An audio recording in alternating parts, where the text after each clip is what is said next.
সীমান্তে ফের পাকিস্তানের হানা। পাকিস্তানের আভ্যন্তরীণ কোন্দল এমন এক জায়গায় চলে গেছে যে তারা ফের পুরো বিষয়টা থেকে মুখ ঘুরিয়ে নেওয়ার জন্য আজকে ভারতের দিকে তারা টার্গেট করতে শুরু করলো। এবং কালকে ভারত ও পাকিস্তান সীমান্তে কাশ্মীরে রাতে যে গুলির লড়াই চলেছে তা এক কথায় নজিরবিহীন এবং সাম্প্রতিক সময়ে এই ধরনের ঘটনা এর আগে দেখা যায়নি। পরিষ্কার হয়ে যাচ্ছে যে পাকিস্তান ভারতের সঙ্গে ফের একটা স্মল স্কেল ওয়ার তৈরি করতে চাইছে। তাদের একটাই লক্ষ্য, দেশের আভ্যন্তরীণ যাবতীয় কোন্দল, টিটিপি, বালুচিস্তান আর্মি কিংবা পিওকের যে সমস্যা সেগুলো থেকে মুখ ঘুরিয়ে দেওয়ার চেষ্টা করে ভারত এবং পাকিস্তান যুদ্ধকে কাজে লাগিয়ে ফের আবেগকে জড়ো করতে চাইছে। আন্তর্জাতিক স্তরে ফের বাজার গরম করার চেষ্টা পাকিস্তানের সেনাবাহিনী কালকে করলো, যেখানে পাকিস্তানের পক্ষ থেকে ভারতে কয়েকজন জঙ্গি ঢোকার চেষ্টা করলো এবং পাকিস্তান সেনাবাহিনী কার্যত তাদেরকে অ্যালাউ করলো ভারত অব্দি আসার জন্য। কি ঘটনা ঘটেছে নিঃসন্দেহে আলোচনা করব। ভিডিওটি শেষ অবধি দেখবেন। অত্যন্ত গুরুত্বপূর্ণ একটি ভিডিও এবং একাধিক ইনফরমেশন আমি আপনাদের দেবো, কারণ মেন স্ট্রিম মিডিয়া এ ধরনের খবরগুলোকে সামনে কেন আনে না আমি জানি না। আনলে বুঝবেন কিভাবে দিনের পর দিন পাকিস্তান ভারতের সীমান্তে তাদের জঙ্গি ঢুকিয়ে ভারতকে বড় সড় নাশকতার দিকে ঠেলার চেষ্টা করছে। কালকে এই ধরনের ভয়ানক ঘটনাই কালকে ঘটেছে সীমান্তে, এবং কালকেই ভারতে 13 জন জেইসি মোহাম্মদ জঙ্গি কিন্তু ধরা পড়েছে গোয়েন্দাদের হাতে। সব মিলিয়ে ভারত পাকিস্তানের এই সম্পর্ক ক্রমশ জটিল থেকে জটিলতর জায়গায় শুধু যাচ্ছে তা নয়, ভারতের সুরক্ষার জন্য বড়সড় থ্রেট কিন্তু তৈরি করছে অন্তত কালকের ঘটনার পর। ভিডিওটি শেষ অবধি দেখবেন এবং চ্যানেলটিকে ভালো লাগলে একটু সাবস্ক্রাইব করবেন, কমেন্ট করবেন ধারাবাহিকভাবে আমাদের ভিডিও রেকমেন্ডেশন আপনার ফিড অবধি পেতে।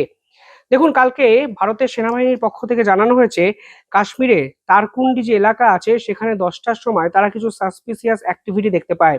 তারা ধরে ফেলে যে এই অঞ্চল দিয়ে পাকিস্তানের পক্ষ থেকে কেউ বা কারা ভারতবর্ষে ঢোকার চেষ্টা করছে। সঙ্গে সঙ্গে ভারতের সেনাবাহিনীর স্পেশাল ফোর্স সেখানে কিন্তু পৌঁছে যায়। সেই ঘটনাটি ঘটেছে কাশ্মীরের রাজৌরি জেলায়। এলওসিতে সাসপিসিয়াস মুভমেন্টের পর স্পেশাল অপারেশন গ্রুপ, জম্মু এবং কাশ্মীর পুলিশ এবং সিআরপিএফ তাদের একাধিক ফোর্স একত্রে সেই এলওসি অঞ্চলে কিন্তু পৌঁছে যায়। এবং এলওসি অঞ্চলে পৌঁছানোর পর যা ভাবা হয়েছিল তার থেকেও মারাত্মক কিছু কিন্তু ভারতের সেনাবাহিনীর এই সকল ফোর্সরা দেখতে পান, এবং তখন গুলির লড়াই শুরু হয়। যখন গুলি চালানো হয় ভারতের পক্ষ থেকে, পাল্টা গুলিও কিন্তু পাকিস্তানের পক্ষ থেকে আসে, এবং এই গুলির লড়াইটি চলেছিল 90 মিনিট, অর্থাৎ প্রায় 1.5 ঘন্টা। এবং 1.5 ঘন্টা ধরে পাকিস্তানের পক্ষ থেকে এই ধরনের জঙ্গিরা ভারতের সেনাবাহিনীকে টার্গেট করে গুলি চালিয়ে যায়। তথ্য বলছে একাধিক জায়গায় এই গুলির লড়াই চলে। প্রথমত হলো বাংখাই, কাশ্মীরের নির্দিষ্ট একটি জায়গা। দ্বিতীয়ত হাসপ্লট। তৃতীয়ত কায়োটে এবং কোপাটপ। এই জায়গাগুলোর আরো একটা বিশেষত্ব আছে, এই জায়গাগুলো আনরিচেবল প্লেস বলা হয়, মানে এতটাই ঘন জনবসতি শুধু নয়, এতটাই ঘন জঙ্গল যে আলো এসে পৌঁছায় না এখানে। ফলে এই জায়গায় মুভমেন্ট করা খুব কঠিন। ফলে পাকিস্তানের পক্ষ থেকে এই জায়গাগুলোকেই কিন্তু বারংবার টার্গেট করা হয়েছে, এবং কালকেও কিন্তু সেই নজিরবিহীন কর্মকাণ্ডটি সীমান্তে এই জায়গাতেই করা হলো পাকিস্তানের পক্ষ থেকে। অর্থাৎ আসিফ মুনির ফের ভারতকে উত্তপ্ত করার চেষ্টা করছে। তাদের দেশের পিওকেতে যেহেতু প্রায় 60,000 মানুষ তার বিপক্ষে আন্দোলন করছে, যেহেতু বালুচিস্তান লিবারেশন আর্মি একের পর এক আক্রমণে তাদের সেনাবাহিনীকে লণ্ডভণ্ড করে দিচ্ছে, টিটিপি একের পর এক সেনাঘাঁটিকে উড়িয়ে দিচ্ছে, ঠিক তখনই পাকিস্তান ভারতের মধ্যে এই ধরনের জঙ্গি ঢুকিয়ে দিয়ে আইএসআইকে অ্যাক্টিভ করে এই ধরনের বৃহত্তর পরিকল্পনা কিন্তু করার চেষ্টা করছে, যা কালকে ভারতের সেনাবাহিনী কিন্তু রুখে দিলেন অত্যন্ত দুরন্ত মুনশিয়ানার সাথে। পাশাপাশি কালকে ভারতের অন্য একটি প্রান্তে পাকিস্তান সেনাবাহিনী এবং জেইসি মোহাম্মদের বড় সড়ো এক পরিকল্পনা কিন্তু ভেস্তে দিল গুজরাট এটিএস। 2রা জুলাই 2026 প্রাথমিকভাবে গুজরাট এটিএস এর পক্ষ থেকে গোপন সূত্রে খবর পেয়ে 8 জনকে গ্রেফতার করা হয়। পরে জানা যায় তারা জেইসি মোহাম্মদের জঙ্গি, মানে তারা ভারতবর্ষের সঙ্গে জেইসি মোহাম্মদের কানেকশন তৈরি করে একটি নতুন অর্গানাইজেশন ডেভেলপ করে ফেলেছিলেন।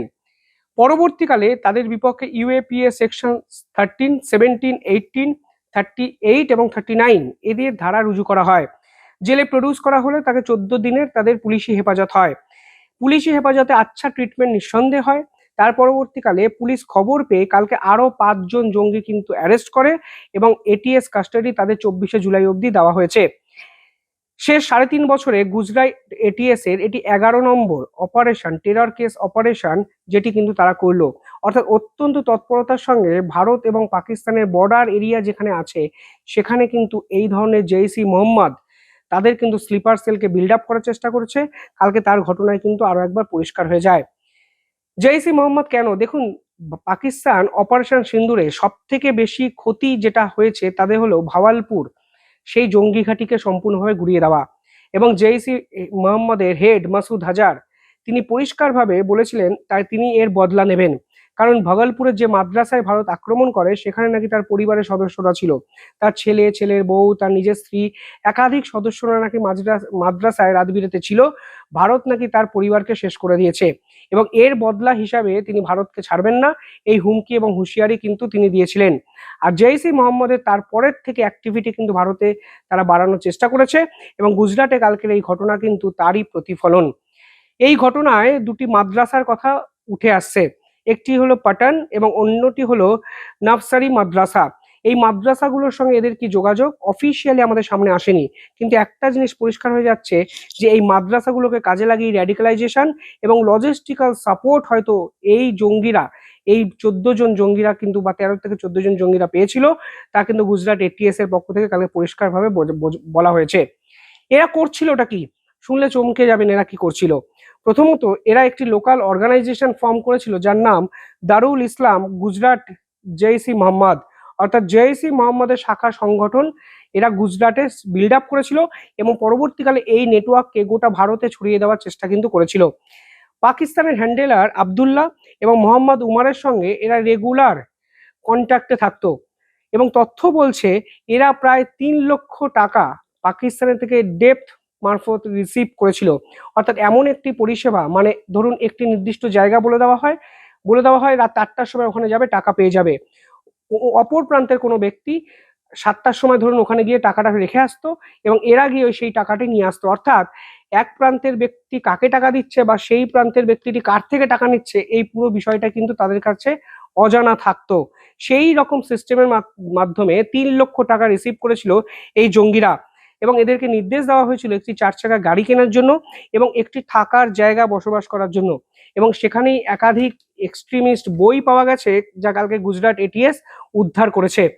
শুধু তাই নয়, আরো চমকে দেওয়া ডকুমেন্ট হলো এদের থেকে একাধিক ডিজিটাল ডকুমেন্ট বা এভিডেন্স সংগ্রহ করা গেছে, যেখানে প্রায় 254টি ফাইলস পাওয়া গেছে, একাধিক জেহাদি লেকচারের বই পাওয়া গেছে যেগুলো মাসুদ হাজারির লেখা, জয়েশ ই মোহাম্মদের পতাকা পাওয়া গেছে এবং বহু ক্ষেত্রে এমন কিছু তথ্য পাওয়া গেছে যেখানে বলা হচ্ছিল যে এরা গোটা ভারতের জয়েশ ই মোহাম্মদের স্লিপার সেলকে অ্যাক্টিভ করে ইউনাইটেড করতে চেয়েছিল ভারতের বিপক্ষে বড়সড় চক্রান্ত করার জন্য। এবং এদের মধ্যে একজন তো আবার ইউটিউব দেখে বোম বানাচ্ছিল, এরকম তথ্য কিন্তু পাওয়া গেছে। অর্থাৎ সব মিলিয়ে জেইশ ই মোহাম্মদ এই অদ্ভুত সময়ে ভারতকে কিন্তু টার্গেট করতে শুরু করলো, একদিকে সীমান্তে জঙ্গি ঢুকিয়ে যা ভারতের সেনাবাহিনী কালকে প্রতিহত করলো, অন্যদিকে যারা অলরেডি ভারতে ঢুকে গেছে তারা যে গোটা ভারত জুড়ে তাদের স্লিপার সেলকে অ্যাক্টিভ করে বৃহত্তর নাশকতার পরিকল্পনা করছিল তা কিন্তু পরিষ্কার হয়ে যায়, যা কালকে ভারতের গোয়েন্দারা সম্পূর্ণভাবে ভেস্তে দেয়।